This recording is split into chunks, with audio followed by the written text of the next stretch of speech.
Sabi ho ng simbahang Katoliko ay talaga ho raw, ito ho'y shun the culture of death.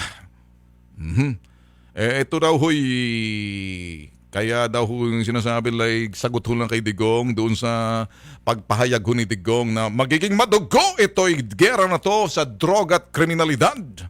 Kaya naman ang simbahan nagbigay ho ng kalang oratorio imperata, obligatory prayer through pastoral letter.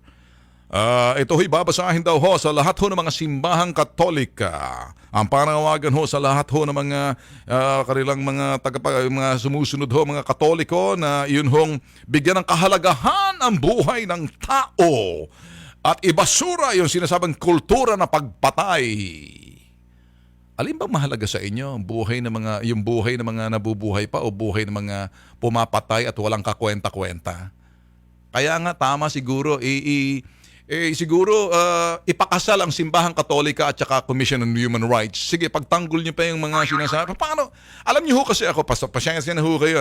My mom is a Catholic. I was once a Catholic. I'm a Christian now. I'm speaking of something because I see the light. Kaya ho ganito eh. Bakit mo obligahin yung inyong mga tagapagsunod na magdasal? Ang pagdadasal relasyon ho yan sa poong may kapal at manikluhod ikay humihingi ng paglinaw sa mga leaders ho natin at sa bansa ho natin malinawan na sana yung ating pagpapatupad ho ng ating alagad ng batas at pagpatupad ng batas, yun ho'y talagang tama, hindi bulag ho sila kung sinong tatamaan dyan na kung ikay hindi sumunod, you get the consequence. Kanina ho sinabi natin sa Comelec. Kaya ho nagkakaganito ho, nagkakawindang-windang pagpakialamero hong simbahan. Kayo sa simbahan, magdasal na lang kayo sarili sa simbahan ng Katoliko. Ano mang simbahan? You know, an intelligent church breeds intelligent followers. At hindi ko sinasabing may bobo dyan. Ngayon lang, ang pagiging bobo, ibang usapan ho yan. Unintelligent. You know, when you're not intelligent, when you're not discerning, ikay susunod na lang parang bulag. May pangangatuwiran, may katuwiran ho. Kaya sabihin na ho natin, ako ho'y naniniwala, ako ho'y nagdadasal sa Diyos, with due respect. Naniniwala ho ako, may takot ho ako sa Diyos. Ako ho'y nagpapasalamat sa poong may kapal sa anumang bagay na biyaya ho sa akin pagising ko sa umaga at nakikita ko liwanag. At nakikita ko yung sikat ng araw, hindi ho yung dilim, nag-aantay ka ng araw ng paghuhukom. Ito ho'y, this is more of a Christian. Pero ako ho'y naniniwala na ang pagdarasal ho'y isang relasyon ho ng isang nagdadasal. Anumang denominasyon, ang iyong pagdarasal ay intimacy with the Lord by following. Hindi ho, yun hong intimacy. Intimacy. Pakumbaba. Kung minsan, ang pagdasal hindi lang laging hikahilingan, kundi ang pagdasal ay papasalamat. Ang pagdasal ay pagbigay liwanag. Ang pagdasal ay kasalukuyan ng mga hamon natin sa lupang ito. Na tayo naman ay sumusunod. Ang tao hong naniniwala sa Diyos nagagabayan. Pero ang pagdasal hindi ho ginagamit pampolitika. Pag kaya sabi ko nung araw, magtayo na lang kayo, CBCP, ng party list para may karapatan kayo magsalita ng ganyan. Ngayon, kung inuobligan ninyo magdasal ang mga tagapagsunod sa Katoliko, na yung mga pastoral letter, wala namang masama dyan. Kaya lang, pagdasal na yan, memorizein mo yung mga nakasulat, kung anong sinabi, kung sino mang sumulat niyan, silang nakakaalam, mabuti sana kung naintindihan ang nagdadasal.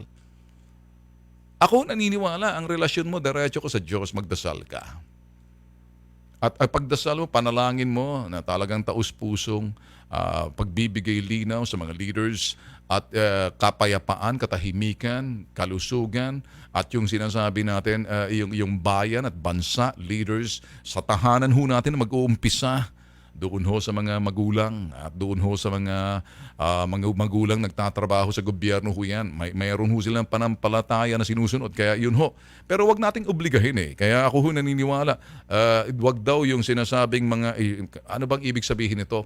Kasi nababahala daw ang Katoliko, simbahang Katolika kasi daw magiging madugo dahil, hayaan nyo na lang siguro simbahang Katolika na, na sana itong mga sinasabi ninyong value of life, pinahalagahan ninyo mga buhay na, pahalagahan ninyo yung buhay ng mga nabubuhay pa. Huwag niyo pahalagahan yung mga buhay ng mga demonyong putok sa buhong sa lupa. Yung mga drug lords na yan at mga drug dealers, nagdarasal din yan na huwag daw sila mahuli, sabi ng aking makeup artist na si Marlene. Totoo. Pareho rin natin. Kaya nagdadasal sila, Lord, Diyos ko po. Sinong Lord nila? Demonyo. Yun ho.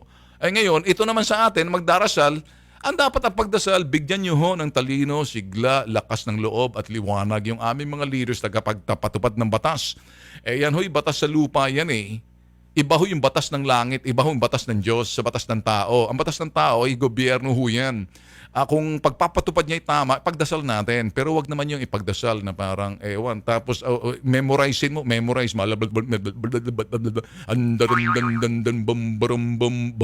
Bigyan mo nga ako ng music dyan. Sige, sige, sige.